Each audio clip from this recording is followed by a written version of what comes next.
Welcome to this series of final term preparation. ये final term की preparation series की video है। Complete series इस चैनल के ऊपर अपलोड की जा रही है और आज की वीडियो के अंदर आपको MKT 501 के फाइनल टर्म की प्रिपरेशन के लिए लेक्चर नंबर 31 से लेकर 45 तक के मेन पॉइंट्स करवाए जा रहे हैं। तो शुरू करते हैं आज के इस ट्यूटोरियल को। So understanding sales and its importance.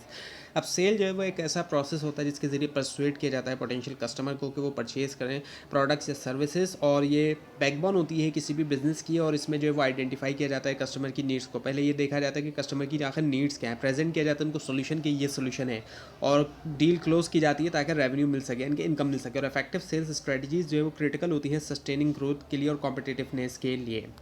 Cell के अंदर रिलेशनशिप बिल्डिंग भी जो है वो आ जाती है, और उससे कस्टमर लॉयल्टी और रिपीट बिजनेस होता है, इनके बार बार कस्टमर आएगा लेने के लिए।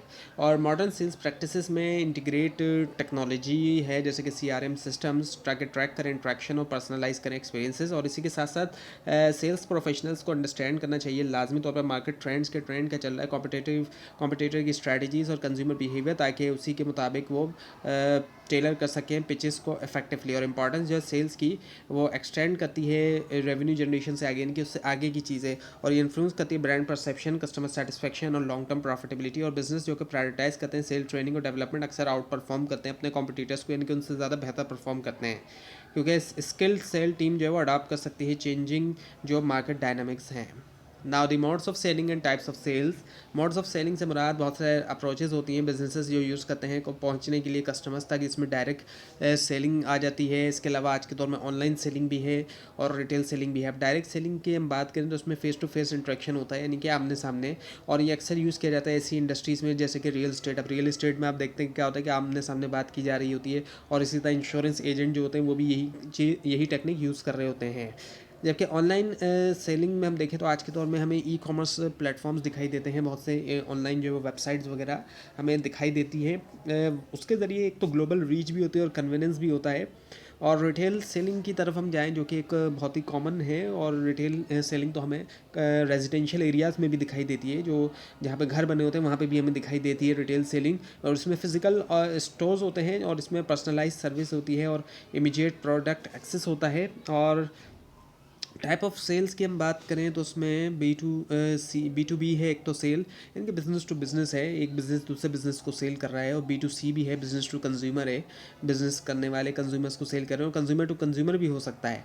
अब जो B2B सेल्स होती है इसमें फोकस होता है सेल करना प्रोडक्ट या सर्विसेज दूसरे बिजनेस को, और इसमें लॉन्गर सेल साइकिल होती है, रिलेशनशिप मैनेजमेंट है। जबकि B2C की अगर हम बात करते हैं तो उसमें टारगेट किया जाता है इंडिविजुअल कंज्यूमर्स को, और एम्फेसाइज किया जा रहा है इमोशनल अपील और क्विक डिसीजन मेकिंग को। जबकि C2C सेल्स की अगर हम बात करते हैं तो वो फैसिलिटेट होता है कुछ प्लेटफॉर्म्स की, जहाँ पे कंज्यूमर्स सेल करते हैं डायरेक्टली, एक दूसरे को कंज्यूमर्स डायरेक्टली सेल कर रहे होते हैं वहाँ पर।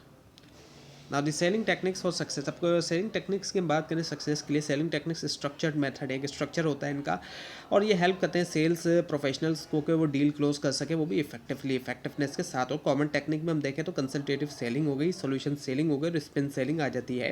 कंसल्टेटिव सेलिंग फोकस होता है इस पर अंडरस्टैंडिंग करने में कस्टमर की नीड्स, प्रोवाइड करने में टेलर सोल्यूशन, फॉस्टर करने में ट्रस्ट और लॉन्ग टर्म रिलेशनशिप। और सोल्यूशन सेलिंग जो है एम्फेसाइज करती है प्रेजेंट करने में प्रोडक्ट को एज आंसर के तौर पे स्पेसिफिक प्रॉब्लम्स के लिए, यूज़ किया जाता है इसको अक्सर जो वो टेक्नोलॉजी और सर्विस इंडस्ट्रीज़ में। स्पिन सेलिंग जिसको डेवलप किया है नील रैकम ने, इसमें ये होता है कि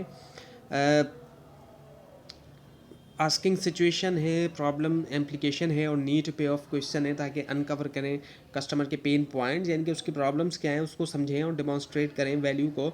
और दूसरी टेक्निक अगर हम देखें तो उसमें अप सेलिंग और क्रॉस सेलिंग होती है, जिनका एम ये होता है कि इंक्रीज़ करें ट्रांजेक्शन वैल्यू। और स्टोरी टेलिंग की हम बात करें तो एक दूसरा पावरफुल अप्रोच है जो कि क्रिएट करती है इमोशनल कनेक्शन और बनाती है प्रोडक्ट को benefits relatable.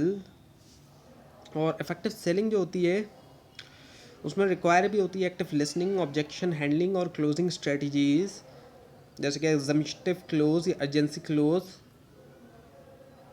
Now the advocates approach and बटना। सो नेगोशिएशन जो है वो एक क्रिटिकल स्किल होता है सेल्स के अंदर, एनेबल कर रहा है पार्टीज़ को कि वो रीच करें म्यूचुअली बेनिफिशियल एग्रीमेंट्स। और एडवोकेट्स अप्रोच में शामिल है रिप्रेजेंट करना है क्लाइंट्स इंटरेस्ट और एसर्टिवली, जबकि मेंटेन करते हुए प्रोफेशनलिज्म और फेयरनेस। और ये मेथड जो है वो कॉमन होता है लीगल और हाई स्ट्रेक बिजनेस नेगोशिएशन, जहाँ पर एडवोकेट्स जो है उनका एम होता है कि सिक्योर करें फेवरेबल टर्म्स बगैर डैमेज किए हुए रिलेशनशिप्स और बटना या फिर जो best alternative to negotiated agreement है, कॉन्सेप्ट है जिसको इंट्रोड्यूस किया फिशर और राय ने उनकी उनकी बुक में। और बटना रिप्रेजेंट करता है मोस्ट एडवांटेजेस जो अल्टरनेटिव है अगर नेगोशिएशन फेल हो जाती है, सर्व करता है का बेंचमार्क के तौर पर डिसीजन मेकिंग के लिए।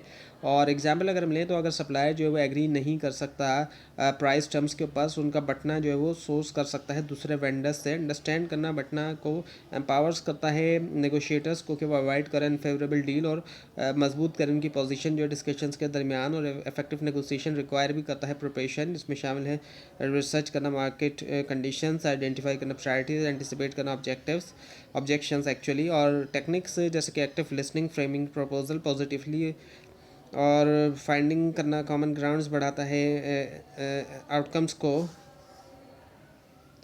Now the advantages for sales people and managers. So negotiation skills offer करते हैं सिग्निफिकेंट एडवांटेजेस दोनों को, सेल्स पीपल और जो मैनेजर हैं। और सेल्स पीपल के लिए स्ट्रॉन्ग नेगोशिएशन एबिलिटीज़ से बेटर डील क्लोजर होता है, हायर कमीशन होता है, इंप्रूव क्लाइंट रिलेशनशिप होता है, और ये हैंडल कर सकते हैं ऑब्जेक्शंस को इफेक्टिवली और क्रिएट कर सकते हैं विन विन सिनेरियोज, और मेंटेन करते हैं कस्टमर ट्रस्ट इवन के चैलेंजिंग डिस्कशंस के दरमियान। और मैनेजर्स के लिए नेगोशिएशन स्किल्स कंट्रीब्यूट करते हैं स्ट्रेटेजिक डिसीजन मेकिंग और रिसोर्स एलोकेशन। इसके अलावा कॉन्फ्लिक्ट रेजोल्यूशन जो है विद इन टीम्स।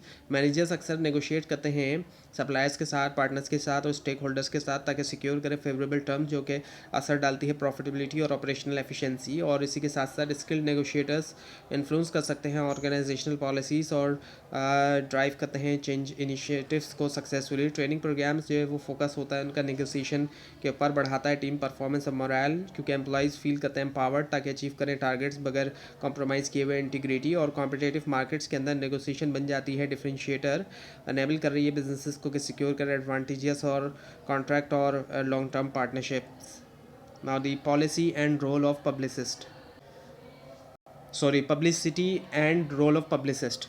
अब जो पब्लिसिटी है इससे मुराद पब्लिक विजिबिलिटी होती है या फिर अवेयरनेस होती है प्रोडक्ट की, सर्विस की या ऑर्गेनाइजेशन की, अक्सर अचीव किया जाता है मीडिया कवरेज के ज़रिए। और पेड एडवर्टाइजिंग के मुकाबले में पब्लिसिटी टिपिकली इसको हासिल किया जाता है न्यूज़ स्टोरीज, प्रेस रिलीज और इवेंट्स के ज़रिए। और पब्लिसिस्ट एक क्रूशल रोल प्ले करता है मैनेज करने में, पब्लिसिटी क्राफ्ट करते हुए कंपेलिंग नैरेटिव्स और पिचिंग कर रहा होता है स्टोरीज जर्नलिस्ट को, और ऑर्गेनाइजिंग करना प्रोमोशनल इवेंट्स। और गोल होता है कि जनरेट किया जाए पॉजिटिव मीडिया अटेंशन जो कि बढ़ाता है ब्रांड रेपुटेशन और क्रेडिबिलिटी। और एग्जांपल लें तो जैसे कि टेक कंपनी अक्सर रिलाई करती हैं पब्लिसिस्ट के ऊपर ताकि अनाउंस करें प्रोडक्ट लॉन्चेस प्रेस कॉन्फ्रेंस के ज़रिए और इन्फ्लुएंसर पार्टनरशिप्स के ज़रिए। और इफेक्टिव पब्लिसिटी से हो सकती है इंक्रीज कस्टमर ट्रस्ट और मार्केट शेयर, क्योंकि ऑडियंस परसीव करती है मीडिया कवरेज, क्योंकि इसको ज़्यादा ऑथेंटिक समझा जाता है एडवर्टाइजमेंट के मुकाबले में। लेकिन पब्लिसिटी में नेगेटिव जो वो है नेगेटिव चीज़ें भी आ जाती हैं, नेगेटिव कवरेज भी आ जाती है जो कि हार्म कर सकती है ब्रांड इमेज को। पब्लिसिस्ट को इसी वजह से मॉनिटर करना चाहिए मीडिया ट्रेंड्स, मैनेज करें क्राइसिस प्रोएक्टिवली और मेंटेन करें स्ट्रॉन्ग रिलेशनशिप जर्नलिस्ट के साथ। Now the effective publicity and public relation. Effective publicity require करती है स्ट्रेटेजिक प्लानिंग, क्रिएटिविटी और टाइमिंग।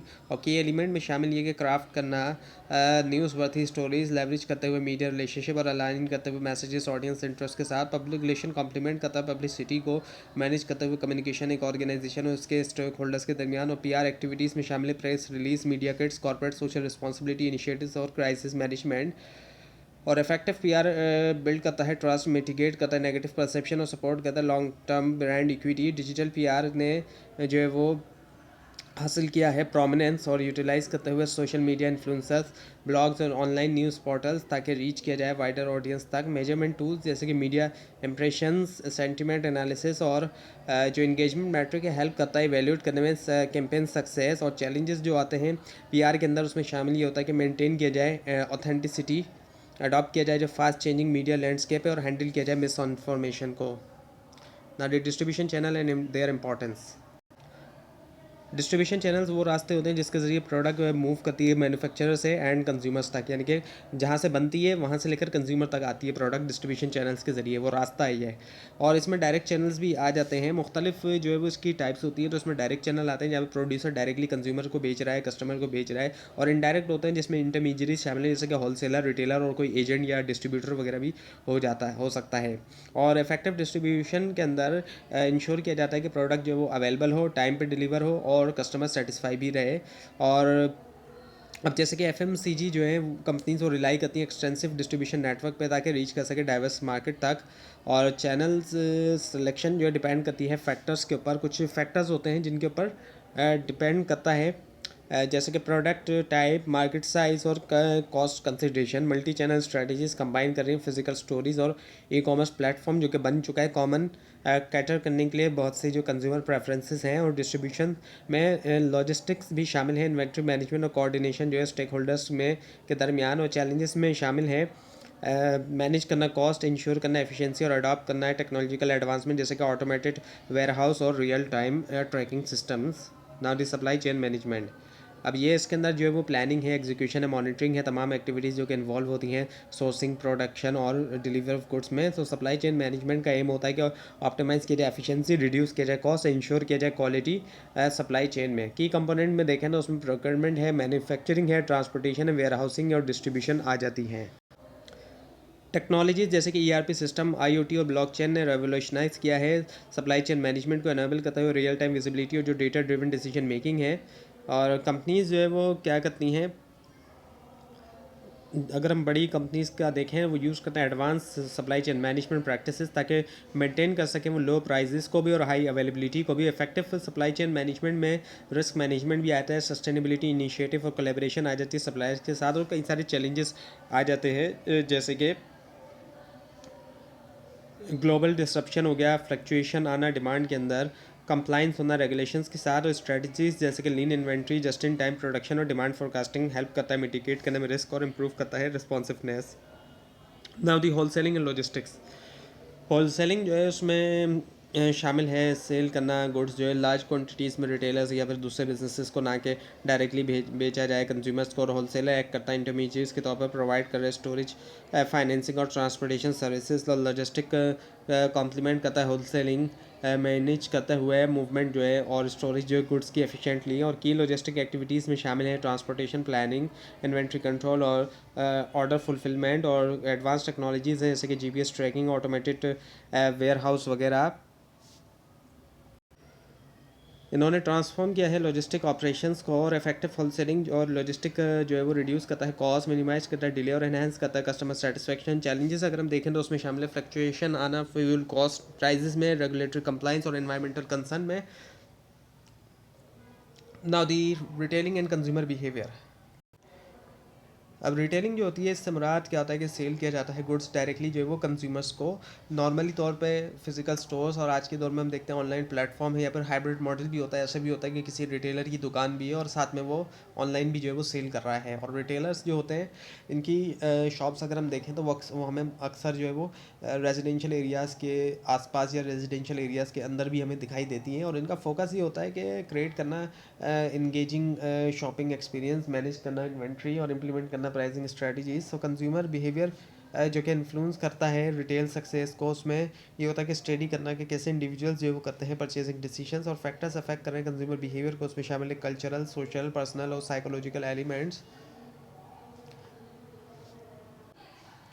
रिटेलर्स को लाजमी तौर पे यूज़ करना चाहिए मार्केट रिसर्च और लॉयल्टी प्रोग्राम्स और पर्सनलाइज मार्केटिंग अंडरस्टैंड करने के लिए, इन्फ्लुएंस करने के लिए कंज्यूमर बिहेवियर। और टेक्नोलॉजीज़ अगर हम देखें एआई और बिग डेटा इनेबल करती है प्रेडिक्टिव एनालिटिक्स में, जो कि हेल्प कर रहा है रिटेलर्स को कि एंटिसिपेट करें ट्रेंड्स और टेलर ऑफरिंग्स। और चैलेंजेस अगर हम देखें उसमें ये कि इंटेंस कंपटीशन होना, बहुत ज़्यादा होना, और शिफ्टिंग प्रेफरेंस होना और इकोनॉमिक फ्लक्चुएशंस का होना। ना resort analysis for business strategy. अब शॉर्ट एनालिसिस की हम बात करें जो कि strength, weakness, opportunities and threat होता है, ये चार चीज़ें होती है इसमें। और स्ट्रेंथ से मुराद इंटरनल कैपेबिलिटी होती है। अच्छा, स्ट्रेंथ वीकनेस अंदर होती है, तो ये स्ट्रेंथ होगी इंटरनल कैपेबिलिटी जो कि प्रोवाइड करती है कॉम्पिटेटिव एडवांटेज जैसे कि स्ट्रॉन्ग ब्रांड रेपुटेशन या फिर एडवांस टेक्नोलॉजी का होना। वीकनेस लिमिटेशंस होती हैं जैसे कि आउटडेटेड सिस्टम्स हो गए या स्किल गैप्स का होना। अपॉर्चुनिटी जो है वो external, opportunities and threat external है, तो ये अपॉर्चुनिटीज़ एक्सटर्नल फैक्टर्स आ जाते हैं जो कि ड्राइव करते हैं ग्रोथ, और जैसे कि इमर्जिंग मार्केट्स या फिर टेक्नोलॉजिकल इनोवेशन। और थ्रेट में शामिल होता है एक्सटर्नल चैलेंजेस जैसे कि इकोनॉमिक डाउन टर्न या फिर न्यू कॉम्पिटिटर्स। तो शॉर्ट एनालिसिस करते हुए करना ये हेल्प करता है बिजनेसेस को कि अलाइन करें स्ट्रेटजीज उनके इंटरनल और एक्सटर्नल इन्वायरमेंट से। और स्वॉट एनालिसिस को कंबाइन भी किया जाता है दूसरे टूल्स के साथ, जैसे कि पेस्टल एनालिसिस के साथ, ताकि कॉम्प्रिहेंसिव किस्म की प्लानिंग की जा सके। Now the market research methods and application. Market research में ये होता है कि कलेक्ट किया जाता है, एनालाइज किया जा रहा है डेटा अंडरस्टैंड करने के लिए कंज्यूमर की नीड्स को, मार्केट ट्रेंड्स को, कॉम्पिटिटिव डायनामिक्स को, और ये ज़रूरी होता है प्रोडक्ट डेवलपमेंट के लिए, प्राइसिंग स्ट्रेटजीज और मार्केटिंग कैंपेन के लिए। मेथड्स में अगर हम देखें तो हमारे पास प्राइमरी रिसर्च आ जाती है, और इसके अलावा हमारे पास जैसे कि अगर प्राइमरी रिसर्च में जाए तो सर्वे आ गया, इंटरव्यू आ गया, फोकस ग्रुप्स हो गया। सेकेंडरी रिसर्च में अगर हम जाते हैं तो उसमें यूज़ करना एग्जिस्टिंग डेटा सोर्सेज जैसे कि इंडस्ट्री रिपोर्ट और गवर्नमेंट पब्लिकेशन हो गए, और क्वांटिटेटिव रिसर्च प्रोवाइड करते हैं न्यूमेरिकल इंसाइट इनके नंबर्स के हिसाब से। जबकि क्वालिटेटिव में रिसर्च में अगर हम देखें तो उसमें एटीट्यूड और मोटिवेशन आ जाती है, और टूल्स मुख्तलिफ इस्तेमाल किए जाते हैं जैसे कि Google analytics, social media monitoring और CRM। ये बढ़ाता है डेटा कलेक्शन और इंटरप्रिटेशन।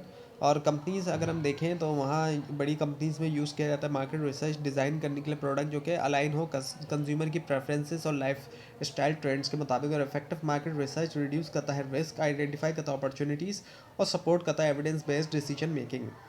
तो ये था आज का लेसन। आपको इस बारे में कोई क्वेश्चन हो, खासतौर पर इसमें कोई मिस्टेक दिखाई दे ज़रूर हाईलाइट कीजिए। और इस पूरी सीरीज़ को देखने के लिए और फाइनल टर्म एग्जाम्स की प्रिपरेशन के लिए इस चैनल को सब्सक्राइब कीजिए, बेल आइकन के ऊपर क्लिक कीजिए। Thanks for watching this video and best of luck.